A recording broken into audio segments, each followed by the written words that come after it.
What's going on, everyone? Welcome back to this YouTube channel. In today's video, I'll show you how to restore a deleted file in VS Code. Whether you accidentally deleted it or closed VS Code after deleting the file, I've got you covered in both the scenarios. So let's dive in. All right, here's the first scenario. I have this file right here. Let me just delete it real quick. Done.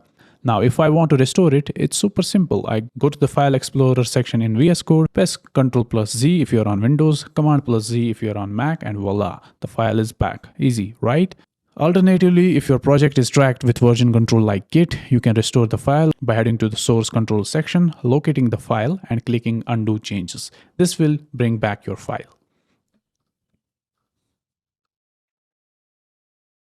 Now let's say you deleted the file and closed VS Code, and to make things worse, you are not using version control. What now?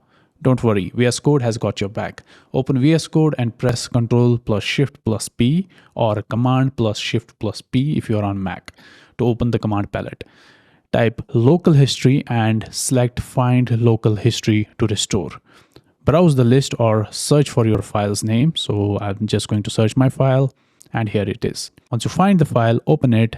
Click the check mark icon on the top right corner, and just like that, your file is restored. It's like magic. If you find this video helpful, make sure you hit that like button and subscribe to my channel for more tips like this. Thank you for watching. I'll see you in the next one. Till then, peace out.